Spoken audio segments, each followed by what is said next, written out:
Well, hey, good afternoon, everyone. Thanks for joining us. My name's Sampo. I'm the CEO and co-founder of Revive, and today I am the privilege to welcome Elodie Levy, who has an extensive background in digital and innovation and marketing in the beauty space, from everywhere from Yves Rocher to L'Oreal to Coty, and today with GHD Hair. So, Elodie, it's a pleasure to have you with us today. Sure. Hi, everyone, and thanks for having me. I'm very glad we have this conversation. Sounds exciting. Absolutely. Great. Hey, first of all, to get started, I mean, we all know it's been an exceptional year, and hopefully these unprecedented times, as everyone calls them, are soon coming to an end. But I do want to touch on some of the trends, particularly from your perspective, looking at digitalization and digital innovation that you're seeing in the beauty space. So can you talk to some of the things that you're seeing right now whilst we're in this exceptional year? Sure. So it has been a very interesting, very interesting years over the past year, past 2 years in the beauty industry. Obviously, the COVID situation has led to a lot of difficulties on the retail space, but at the opposite, on the digital space, and especially e-commerce, it has been leveraging some kind of opportunities as of innovation and services. And I think this is what we have observed the most over the past year, which is the acceleration of digital services in all beauty brands, whereas the small brands or large organizations, we were sometimes taking a bit of their time trying to wonder if it was really useful to have virtual makeover on a website or using AI, or was it all the kind of questions we had in the past is it really useful? Can we prove impact on sales? Is it not too gimmicky? Is it a priority for the company? I think over the past year, without asking any question, it turned obvious that we needed to serve better our clients through digital services and innovation online. So there has been an acceleration over the past year, which was probably faster than over the past 10 years in the beauty industry. It has been really, really interesting. Yeah, so definitely, I think we're seeing the very same thing. It's that technology has really taken a leap forward and also a really front row seat in how brands and retailers are serving and providing a brand experience to the end consumer. And as you mentioned, part of that was kind of in a forced way, but now it's really become the norm for a lot of brands and retailers. So you're absolutely right. Absolutely, yeah. Yeah, it became some kind of almost a basics, a must do. Whereas in the past, it was more for some innovators who wanted to try and test and probably learn, exactly as you say, it becomes a basic to have digital services that would allow to get the same level of services that you used to get in retail. Yeah, no, absolutely.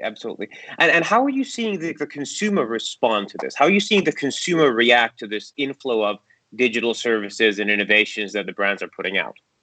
So what's really interesting is that we observe that consumers are taking it as normal even faster than we thought, meaning that the level of expectation as of services online has come to a level that were unprecedented. It becomes absolutely normal, and when you book something or buy something online, you get it by mail at the maximum 48 hours later. It becomes absolutely normal. Then when you want to return makeup, skincare, because it doesn't fit you, you can do so and with no fees. And at same thing, it becomes absolutely normal. Then any kind of website provides you with services that allows you to get the best indication on the product before you purchase.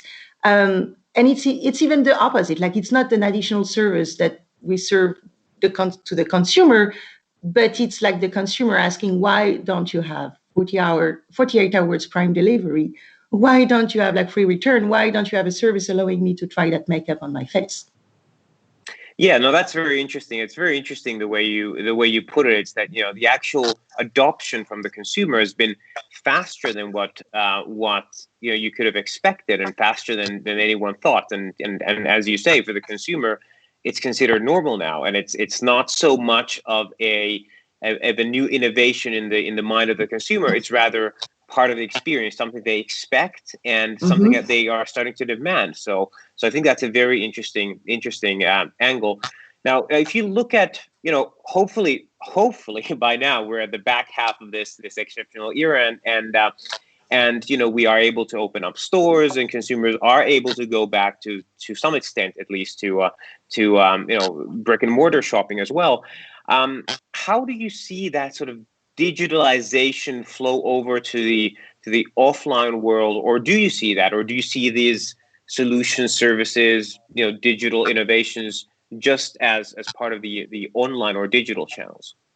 So I think it has also accelerated the omni-channel view of the client, meaning that I can browse online, I can pick up in store, or I can look in store and get it shipped to my home. Like all of this, like journey of the user has become like one single path, hyper connected. Whereas it wasn't the case before. Like there were a lot, and we know that, of silos between the retail environment and the digital environment, also for the reason that within the organization companies, services were sometimes differentiated. So the first progress is this one, is that now I think all organizations have understood that there needed to be one only client path and journey, whereas online and offline. And the second aspect is that the level of services I mentioned online are also true offline, meaning that now there is the expectation also for sanitary reason that there would be some kind of a service or a screen allowing you, same thing, to test the shades before you buy them, or to find the exact right foundation or skincare for that suits you, without having to try and touch the products themselves, which are always in the beauty industry, has caused some discussions and debates on the hygiene going with that, with physical testers. So I think, there has been also acceleration of digital within the retail environment.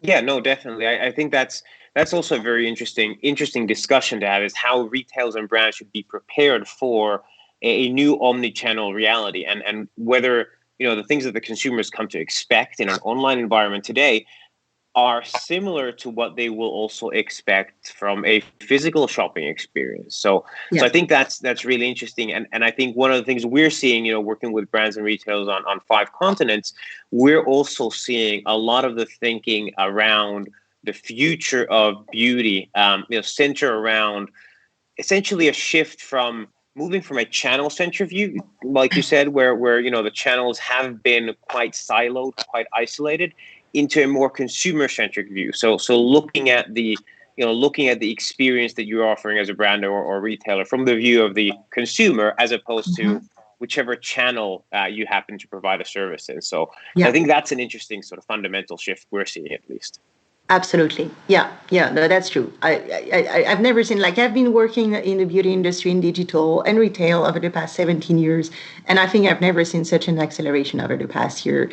Of all the companies we were, as digital experts, claiming for over the past year. So it's good news. It's good news.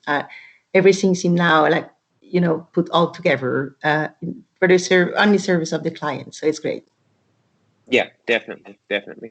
I think, the other thing that we're seeing as well, and which is something I'd like to get your take on, is we're seeing a trend, a consumer trend accelerating, where in the mind of the consumer, the notion of beauty is becoming quite interlinked with the notion of wellness and health and well-being.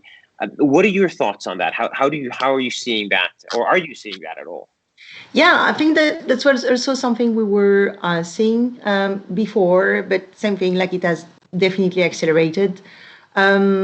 There was probably, at least over the past year, because of the changes of people's, environments and organizations of their days, a change in their fundamental needs in terms of beauty. So what we have seen very concretely is the absolute explosion of skincare over makeup.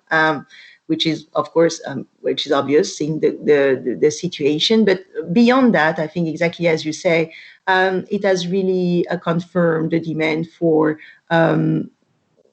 safe products, a good knowledge of the ingredients, the components, some form of transparency from companies, beauty companies. And also, this idea that not only it would make people beautiful, but also it would make them feel good. Yeah, no, definitely. And it's interesting you mentioned skincare as well there, because I think it was Q2 last year, and this was when L'Oreal first announced that I believe their sales of skincare products eclipsed the sales of makeup products for the first time.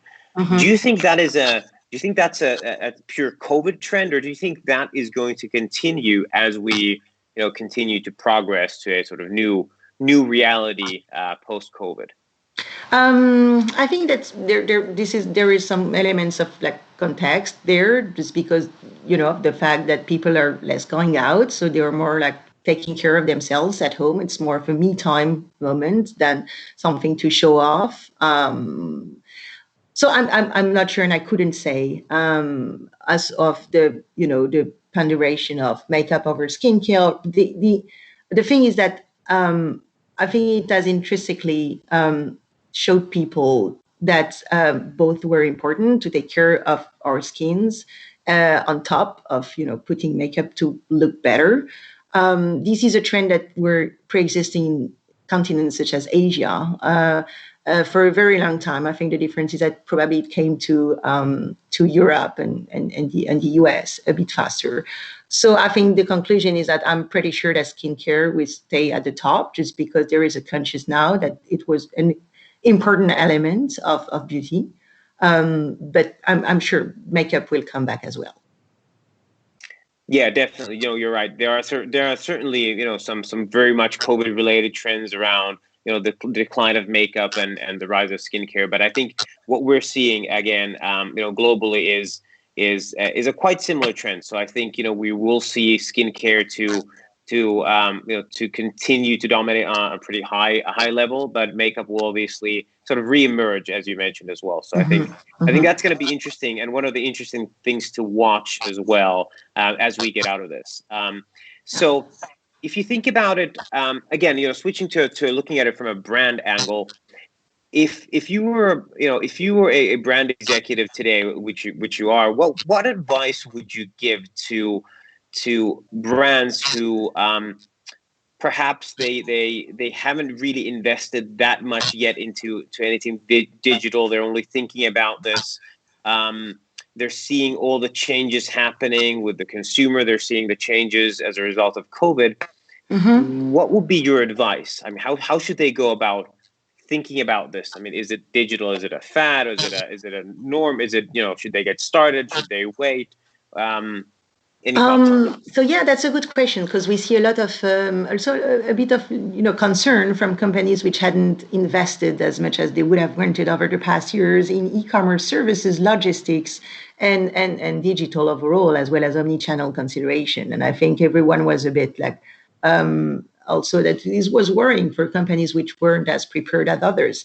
My point would be to say that first, there are opportunities everywhere, meaning there is also opportunity for companies which weren't as prepared in nature and digital to leapfrog competition with something even more innovative than what other companies may have thought for before COVID. So it's never too late. That's the point.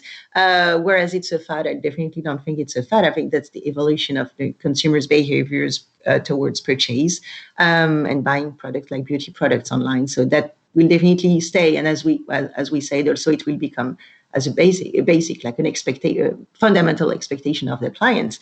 So I think first point is to try to bridge the gap and cut back to a minimum of standard that would meet consumer expectation today.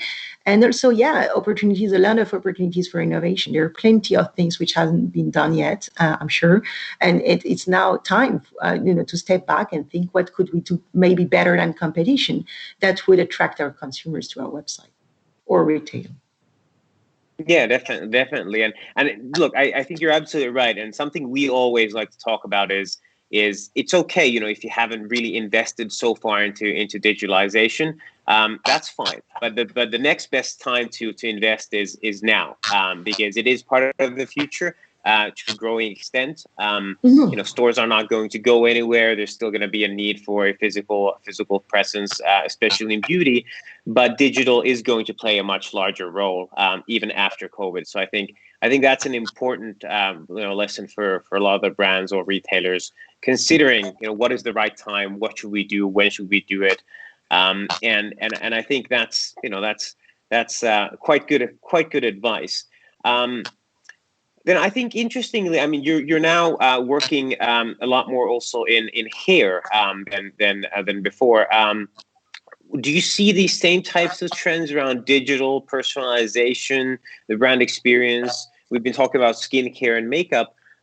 What are your thoughts about hair? Where's that moving? Yeah, I think it's the same, as exactly as you said. That's a point we should mention as well. The trend for hyper personalization is definitely everywhere. In some categories such as skincare and hair as well. Of course, that's a fundamental, because there is a multitude of hair and looks and styling, and there is a demand for something that's really tailored to the nature of your hair, but also the style you want to achieve. So there is a lot of movements in that field as well. How can we serve better the consumer to answer to very specific needs that are not only the needs that are imposed and that we can see broadly on the web through tutorials or mainstream YouTube videos, or really top down brand communication, but something that is much more tailored to you. There is plenty of room for innovation and services there as well. And yeah, a land of opportunities also on how to communicate this and work on all of this with hairdressers. Yeah, definitely. And I think, with hair as well, I think one of the things that you mentioned, which was really interesting, is how do you actually combine digital tools with a physical experience, whether it's in a salon, or the same can be said also, in store with a beauty advisor. And I think that's one of the beauties of digitalization and the beauty of digital solutions and offerings that we're seeing emerging is the real combination of, not just, isolated in one channel, but how do you seamlessly use digital as part of a physical experience. And I think that's going to be interesting as well. Yeah. There had been the launch and presentation, I think, 2 years ago at CES of a connected mirror, which allowed people to try on colors virtually before they do their hair color in salon. So this was presented in 2018, totally pre-COVID. I think it has never been so true that before doing a hair color, people need to understand what they would like look on themselves. And exactly as you say, like, there is no barrier between salon and home. Like, these kind of services should be available everywhere, and that's now a consumer expectation. Definitely. Great. Thank you very much, Elodie. I think this has been a real pleasure having you.